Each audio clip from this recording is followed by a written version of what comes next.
지리교사 함동식입니다. 오늘은 주제 7번 영남지방에 대한 이야기를 해봅시다. 우리 영남지방, 지난번에 우리 영남지방에 대한 이야기 할 때 이거의 유래에 대해서 이야기했었죠. 고개령자를 써서 고개령의 남쪽 지역이다 라고 하는 의미를 가지고 있는 것이 영남 되겠습니다. 자, 어떤 고개였어요? 이거 혹시 기억나나요? 바로 세제, 문경세제라고도 부르는 이 세제를 기준으로 남쪽이라고 이야기를 했었습니다. 자, 오늘 공부하는 영남지방의 산업과 자연환경, 인구와 도시 등등을 통해서 잘 정리할 수 있기를 바랍니다. 일반적으로 영남지방은 광역시가 가장 많은 동네예요. 어떤 광역시들이 있는지 지도에서 한번 살펴볼까요? 자, 우선 여기 보이십니까? 여기 물고기 모양의 대구광역시가 있고요. 그리고 여기 울산광역시, 그리고 부산광역시, 이렇게 해서 권역들 중에서는 사실상 광역시를 가장 많이 보유하고 있는 지역이 되겠습니다. 여기가 경상북도고요. 여기가 경상남도가 되겠습니다. 자, 그러면 시작을 한번 해봅시다. 자, 영남지방의 번위와 자연환경에 대한 이야기를 먼저 합시다.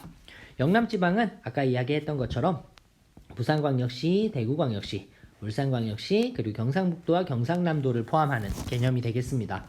일반적으로 소백산맥의 문경세제, 즉 조령의 남쪽 지역이고요. 이 조령이라는 동네가 이게 세고개란 뜻이에요. 세가 많아서 세고개예요. 이걸 한자로 쓰면 조령이 되는 거고 문경세제가 되는 거죠. 조령의 남쪽 동네가 영남권이고요. 영남권은 일반적으로 낙동강 유역에 해당합니다. 자, 이 지역의 기후와 지형 환경에 대한 이야기를 해봅시다. 우선 내륙 분지, 그러니까 대구나 구미, 안동 이런 동네는 일반적으로 연강 수량이 적고 여름철에 기온이 높은 편이에요. 이건 대체로 분지 지역이 가지고 있는 일반적인 특성이 되겠습니다. 다음, 거제도와 남해 같은 남해안 일대는 연강 수량이 많은 편이에요. 자, 요거는 조금 표시를 해두겠습니다. 남해안 일대는 우리나라에서 꽤 다우주에 속합니다. 그래서 남해안 일대는 다우주에 속한다 라는 거 정리해두면 좋겠네요. 자, 분지 지역과 지형, 이제 다음 지형 내용을 살펴보면 분지와 삼각주로 이루어져 있는데요. 분지는 태백산맥과 소백산맥으로 둘러싸여 있는 낙동강 중상류 지역에 잘 나타나는 지형입니다. 자, 간단하게 이야기하면 분지는요, 사방이 산으로 둘러싸여 있는 평평한 땅을 얘기해요. 주변에 산들이 이렇게 있어서 여기 안에가 움푹하게 파여있는 평평한 평야지대를 이루고 있는 것이 분지의 특징입니다. 일반적으로 요 사이사이로 하천들이 이렇게 흘러가겠죠.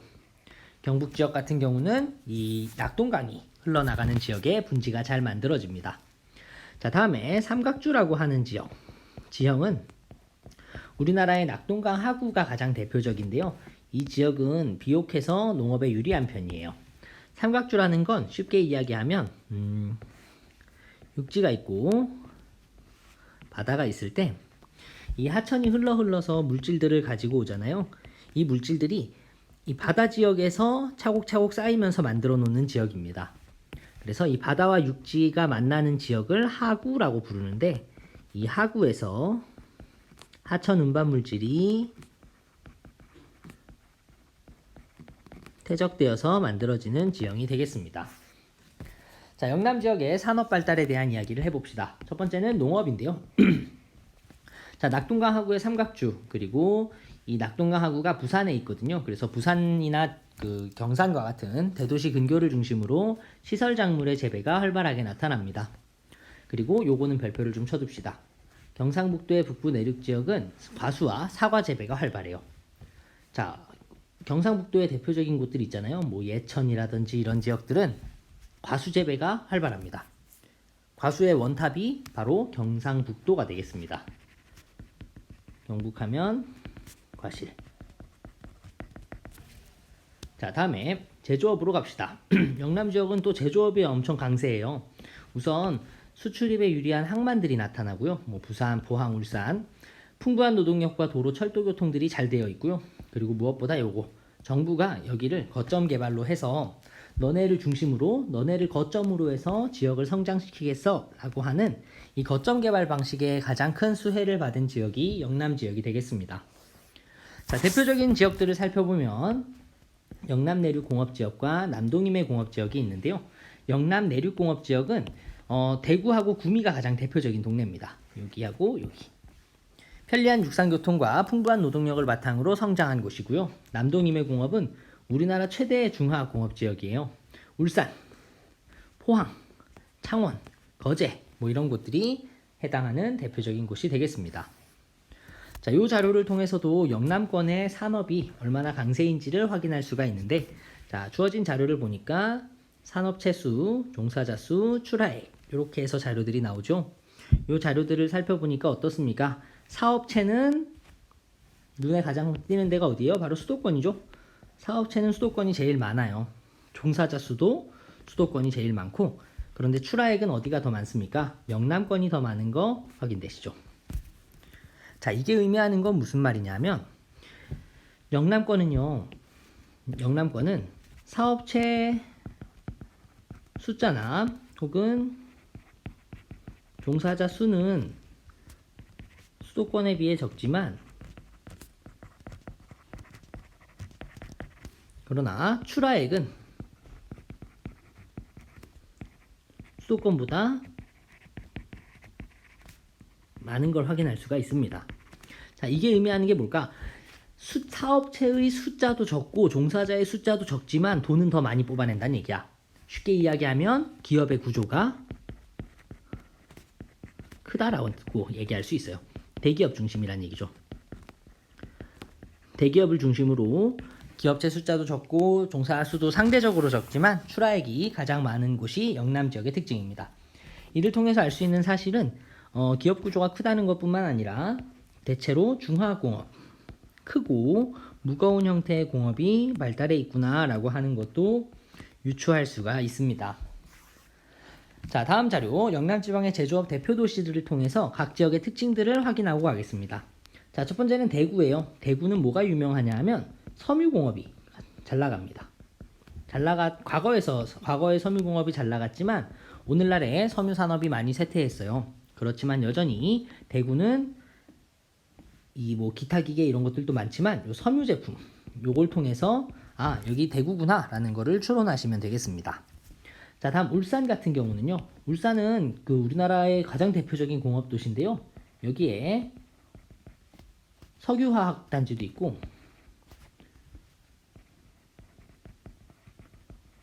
자동차도 있고 조선소도 있어요. 그러다 보니까 이 자료들에서 어떤 것들이 눈에 보이냐면 석유화학과 관련된 거, 자동차와 관련된 거, 석유화학과 관련된 거, 그리고 조선소랑 관련된 거, 이런 것들이 다 나타나는 걸 확인할 수가 있어요. 자, 다음 포항 가겠습니다. 포항하면 가장 대표적인 것이 바로 제철입니다. 포항제철소가 또 유명하죠. 그래서 1차 금속의 비중이 엄청나게 높은 거 확인되시죠. 자, 다음 구미로 갑시다. 구미는 이제 영남 내륙 지역 중에서도 전자조립이 강세인 지역이에요. 그러다 보니까 자료들 중에서 어떤 자료가 수치가 눈에 띄냐 하면 전자부품의 수치가 눈에 띄는 거 확인이 되죠. 자, 다음 창원도 거의 비슷합니다. 창원은 이제 얘도 전자기계, 전자와 기계를 중심으로 발달해 있는 동네예요. 그래서 기타 기계 장비라든지 전기 장비라든지 하는 것들이 많은 거 확인이 됩니다. 자, 다음 거제는요. 거제는 좀 특이한 편입니다. 거제는 조선소가 메인이에요. 그래서 우리나라에서 배는 다 여기서 만든다고 봐도 과언이 아닙니다. 그래서 어떤 수치가 눈에 띄냐 하면 기타 운송 장비가 96.2%로 엄청나게 비중이 높은 거 알 수 있죠. 자, 여기서 이야기하는 기타 운송 장비라는 건 자동차를 제외한 운송 장비예요. 대표적인 게 뭐가 되겠니? 바로 배가 되겠습니다. 12 이게 맞나? 자, 다음에 마지막으로 영남지방의 인구와 도시를 봅시다. 영남지방은 전통적인 대도시인 부산 그리고 대구를 중심으로 인구가 많이 모여 있습니다. 이 외에도 공업도시로 성장했던 우리가 아까 봤던 울산이라든지 창원, 포항, 구미 곳곳에도 인구가 많이 분포해요. 도시 성장을 살펴보면 산업화 이전에는 대구, 상주, 진주 등의 내륙 도시를 중심으로 발달했다가 일제강점기와 6.25 전쟁을 거쳐서 부산 그리고 마산이 성장하게 됩니다. 산업화 시대에 이르러서는 대도시가 발달하고요. 그리고 신흥공업 도시인 울산이 성장하고요. 70년대에는 울산, 포항, 창원, 구미와 같은 공업 도시들이 성장을 해요. 자, 1990년대 요거는 조금 표시를 해둡시다. 부산과 대구에서 교외화 현상이 나타나게 되면서 이 부산과 대구의 인구가 그 주변 지역으로 약간 번져 나갑니다. 이것을 교외화라고 불러요. 요건 아주 중요한 개념이거든요. 그래서 부산은 그 옆 동네인 김해가 같이 성장하고요. 양산도 성장하고요. 다시. 네, 부산은 김해하고 양산이 성장하게 되고 대구는 그 옆에 있는 경산을 중심으로 경산이 발달하게 됩니다. 그래서 김해와 양산, 경산시 같은 경우는 위성도시적인 성격을 많이 가지고 있어요. 자, 이외에도 역사문화도시가 몇 군데 있는데요. 아주 중요한 도시들입니다. 안동에 하회마을이 세계문화유산으로 등록이 되어 있어요. 그리고 안동 지역은 최근에 경상북도청이 이전하면서 행정기능이 강화됐습니다. 또 경주 같은 경우는 석굴암, 불국사 같은 곳들이 경주 역사유적지구로 묶여 있고요. 그리고 양동마을이라고 하는 전통마을이 세계문화유산으로 등록이 되어 있습니다. 안동하고 유네스코 유산 중에서 우리나라에서 유네스코 세계문화유산으로 전통마을이 등재된 사례는 딱 두 군데밖에 없습니다. 어디랑 어디냐 하면 안동의 하회마을 그리고 경주의 양동마을이에요. 자, 이렇게 해서 영남 지방의 도시들을 우리가 살펴봤는데요. 영남 지역의 대표적인 도시들을 몇 군데 확인하고 가겠습니다. 자, 우선 안동 찾을 수 있습니까? 전통적인 내륙분지에 있는 지역입니다. 아까 이야기했던 하회마을과 경상북도청이 여기로 이전을 했어요. 자, 다음에 포항. 아까 뭘로 유명했지? 제철소로 유명했고요. 대구. 명실상부한 섬유 중심의 대도시. 그리고 이 대구의 위성도시가 옆에 있는 경산입니다. 자, 다음 경주. 불국사나 그 신라유적지구가 있고 양동마을이라고 하는 곳이 하회마을. 아니, 죄송합니다. 하회마을과 함께 세계문화유산으로 등록이 되어 있고 울산 지역은 공업이 제일 잘 나가는 동네입니다. 석유화학, 제철소, 석유화학, 자동차, 조선소 등등이 위치해 있고요. 부산광역시를 중심으로 그 옆 동네 김해하고 양산이 위성도시의 역할을 하고 있고요. 창원 기계공업으로 유명하고 거제 조선산업으로 유명하고 이런 곳들만 해도 꽤 많은 곳들이 있어요. 이 외에도 여기 경남 고성에 가면 공룡 발자국이 나타나고요. 여기 사천에는 비행기가 있고요. 뭐 이러한 문경은 과거에 서울로 올라가는 통로의 역할을 수행했다든지 하는 식으로 여러분들 프린트를 통해서 다양한 내용들을 정리를 잘 해두시기를 바랍니다. 자, 이렇게 해서 오늘 영남 지방에 대한 내용을 아주 간단하고 신속하게 훑었습니다. 여러분들 학습지에 나와 있는 지역별 특징들을 한 번 더 잘 살펴서 나중에 공부하는 데 도움이 될 수 있기를 바랍니다. 자, 오늘은 여기까지 할게요. 수고하셨습니다.